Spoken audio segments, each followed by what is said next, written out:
Menuding Anies dijegal pihak eksternal yang disebut Mulyono and the Gang. Siapa Mulyono yang dimaksud? Kami diskusikan bersama Arya Bima, politisi PDI Perjuangan, kemudian bergabung juga bersama kami Ridwan Hisyam, anggota Dewan Pakar Partai Golkar, dan Adi Praitno, Direktur Eksekutif Parameter Politik Indonesia. Selamat sore semuanya, apa kabar? Selamat sore Pak Ridwan.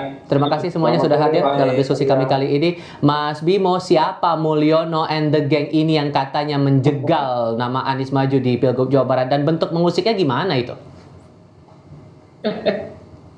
Halo, saya mengacu dari apa yang disampaikan oleh Pak Sekjen Hasto Kristianto tentang hal yang terkait dengan rumor Mas Anies yang dipersiapkan untuk gubernur atau calon gubernur di Jawa Barat. Setahu saya sejak awal cakada-cakada ini, kalau di Jakarta memang Dewan Pimpinan Daerah PDI Perjuangan maupun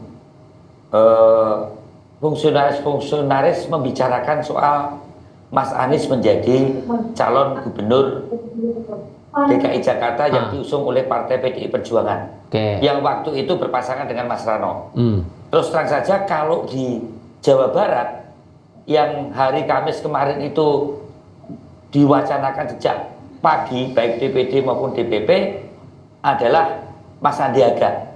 Nah, justru pada saat Mas Ono muncul mengenai ada hal yang menghambat tentang pencalonan Mas Anies di Jawa Barat, itu wilayah mungkin masih di wilayah Dewan Pimpinan Daerah. Tadi saya konfirmasi betul, mengklarifikasi informasi ini ke Pak Sekjen.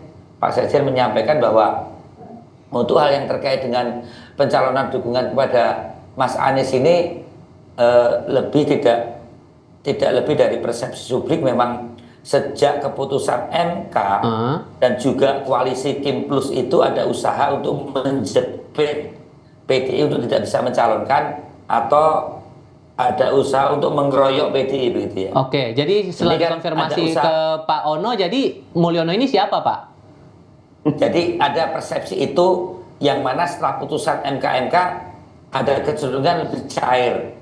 Jadi saya tidak melihat unsur ada penjepitan yang terjadi di Jakarta dan kaitan dengan Mas Anies, karena Mas Anies dalam pembicaraan kami atau di tim Des Pilkada maupun di pimpinan pusat waktu itu memang betul-betul keinginan untuk beberapa kawan untuk mencalonkan Mas Anies, terutama Dewan Pimpinan Daerah PDI Perjuangan DKI Jakarta itu terjadi. Dan faktor yang paling akhirnya mematahkan Mas Anies tidak dicalonkan dari PDI Perjuangan itu hanya satu hal, sepengetahuan saya, karena Mas Anies tetap ingin menempatkan pada posisi tidak berpartai, sementara kawan-kawan Dewan Pimpinan Pusat menginginkan Mas Anies ini harus masuk sebagai anggota PDI Perjuangan. Berarti betul ada upaya penjegalan atau ada intervensi dari pihak luar ya ke PDI Perjuangan? Nanti dulu, beda dengan Mbak Airin yang memang mereka sudah berpartai. Nah, kalau toh ada usaha penjegalan dari luar, PDI Perjuangan tidak bisa partai ini diatur, ya. Mempunyai proses pengambilan keputusan yang benar-benar matang dari aspek ideologis, politis, sampai hal yang menyangkut masalah kepentingan untuk rakyat Jakarta. Saya tidak melihat bahwa PDI Perjuangan bisa diintervensi oleh kekuatan manapun, oleh person manapun di dalam pengambilan keputusan. Bagi saya Mas Anies adalah orang yang memang diakan oleh kawan-kawan Dewan Pimpinan Daerah DKI Jakarta dan ingin diusung oleh PDI Perjuangan. Hanya faktor hak Mas Anies untuk menentukan tidak berpartai itu yang menjadi kendala. Sudah kami tangkap. Ada usaha-usaha itu ya.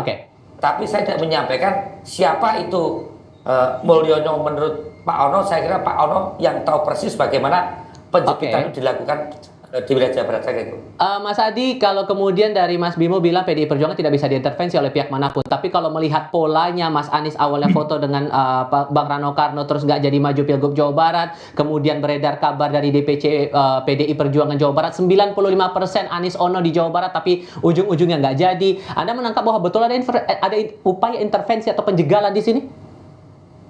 Saya sebenarnya tidak terlampau yakin kalau ada pihak eksternal yang mencoba untuk menggagalkan pencalonan Anies dari PDIP. Seperti yang disampaikan oleh Bang Bimo tadi, ini kan mengkonfirmasi dari statement-statement elit PDIP sebelumnya, bahwa tak ada satupun kekuatan politik di negara ini yang bisa cawe-cawe, apalagi misalnya ikut campur dalam urusan kepentingan politik PDIP.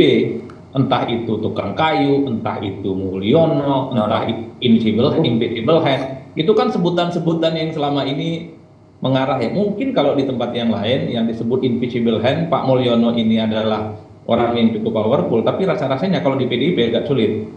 Saya justru melihat karena ada faktor ideologis yang sebenarnya belum ada titik temu antara Anies dan PDIP ya soal penggagalannya itu. Bahkan kalau kita dengar dari info kawan-kawan media tadi malam, ya karena Anies juga satu ya agak berat hati juga maju di Jawa Barat karena ini persoalan pertarungan yang saya kira tidak sesuai dengan selera politik Anies yang lebih condong di Jakarta.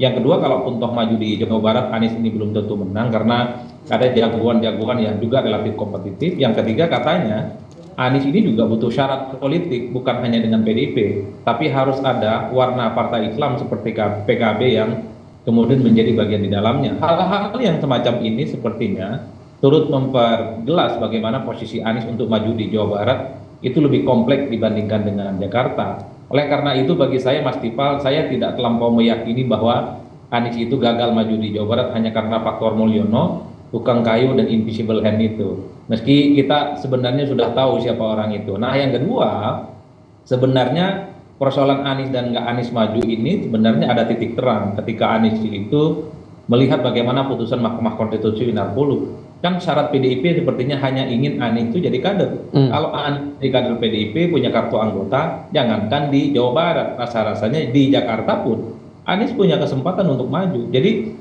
dalam konteks inilah sepertinya Anies nggak bisa maju ya karena faktor Anies sendiri nggak mau menggunakan kartu anggota partai politik seperti PDIP. Jadi pesan apa sebetulnya yang coba dibawa oleh Pak Ono Surono menyampaikan itu di KPU Jawa Barat di detik-detik terakhir pendaftaran calon tadi malam itu, Mas Adi? Ya, sepertinya Pak Ono juga ingin memberikan satu pesan supaya para pendukungnya Anies itu tidak membuli PDIP sebagai partai yang memberikan harapan palsu misalnya terkait dengan pencalonan Anies, karena terbukti ketika Anies misalnya ditinggalkan oleh PKS itu kan jadi sasaran tembak dari seluruh pendukung Anies, sempat muncul trending tenggelamkan PKS. Setelah itu juga mereka para pendukung Anies juga mengkritik PKB dan Nasdem karena dinilai sudah habis manis sepah dibuang setelah hasil pileknya mereka naik signifikan, tapi di Pilkada Jakarta tidak mengusung Anies. Itu yang sepertinya coba untuk diamputasi oleh Pak Ono Surono supaya soal kemungkinan Anies maju di Jawa Barat dari PDIP itu tak ada kaitannya dengan bagaimana hubungan keduanya itu yang sebenarnya tak ada titik temu. Maka muncullah satu istilah yang disebut dengan Pak Mulyono, sang invisible hand. Baik. Dan kayu yang belakangan ini posisinya cukup powerful. Mungkin Bang Ridwan Hisam nih yang paham persis siapa yang Pak Mulyono itu. Nah, saya tanya ke Pak Ridwan, kalau begitu Pak Ridwan, Anda merasa juga ada intervensi atau penjagalan dirasakan Golkar bersama teman-teman Kim saat mencalonkan nama-nama untuk pilkada ini? Enggak lah, Golkar kan sudah ya sama, beda-beda tipis dengan PDIP, ya cuman berbeda. Kalau Munas berbeda, saya aja mau maju sudah daftar, belum dibuka sudah dipotong, ya itu sudahlah kita anggap sudah satu hal ciri yang terjadi di Golkar. Tapi saya begini ya, masalah Mulyono, kita coba lihat dulu. Mulyono itu nama seorang laki-laki. Ya orang Jawa itu ada no, ada to, ada go, ada ro, kayak gitu-gitulah. Nah, Bung Karno, Soekarno. Terus Nono, ketua PDIP mana itu? Jawa Barat, no. Mulyo itu orang yang mulia. Oke. Jadi Soekarno itu adalah orang laki-laki yang murna, itu namanya Soekarno. Nah, jadi Mulyono itu orang laki-laki yang mulia. Nah, jadi itu kata dari Mulyo begitu saya dengar kata Mulyono, saya cari itu. Apa sih Mulyono ini? Poinnya apa kalau begitu menurut Anda? Ya, orang yang dikatakan oleh Pak Nono itu ya berarti orang yang mulia kan, yang menjegal kan. Nah, orang yang mulia kita Pak Aryo Bimo ini orang mulia juga. Coba kalau di DPR yang terhormat, Bapak anggota DPR yang mulia, ya anggota DPR yang mulia, Presiden juga yang mulia, duta besar yang mulia. Jadi banyak sekali.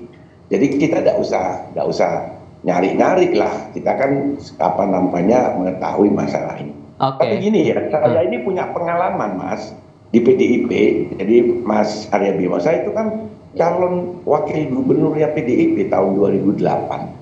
Saya itu dilakukan tes and proper test loh di di Lenteng Agung dulu, langsung dipimpin oleh Ibu Mega di hadapan 17 orang pengurus harian di PDIP. Waktu itu saya bersama Pak Cip. Baik. Nah, itu ada salah satu pengurus almarhum sekarang sudah namanya Mas Muin Bendara, meminta Ridwan Hisam didukung tapi dengan syarat harus menandatangani masuk partai PDIP. Padahal saya kan kader Golkar. Jadi intinya saya mantan ketua. Nah, itu ditolak oleh Bu Mega. Bu Mega bilang gini, saya tidak setuju kalau Ridwan harus masuk PDIP karena Ridwan ini ketua Kosguru. Kosguru itu gotong royong sama dengan kita. Jadi saya tidak yakin juga kalau itu menjadi persyaratan di PDIP. Kalau Mama ada ini, nah itu saya yakin bukan dari Bu Mega karena saya tahu persis bagaimana Bu Mega itu rasa nasionalismenya sangat tinggi dan kita semua harus belajar dengan Bu Mega masalah itu. Jadi saya tidak yakin bahwa Mas Anies ini tidak jadi masuk itu karena dia tidak mau menjadi anggota PDIP. Nah, itu saya kira. Apa yang menjadi kekhawatiran PDIP kalau begitu? Karena ini pendaftaran sudah terjadi, sekarang proses pilkada masih tetap berjalan. Apakah ada kekhawatiran bahwa intervensi atau upaya penjegalan dalam proses pilkada ini akan dialami juga oleh PDI Perjuangan sampai masa pencoblosan? Tapi jawabnya nanti ya Mas Bimo, kita lanjutkan diskusi usai jeda berikut ini.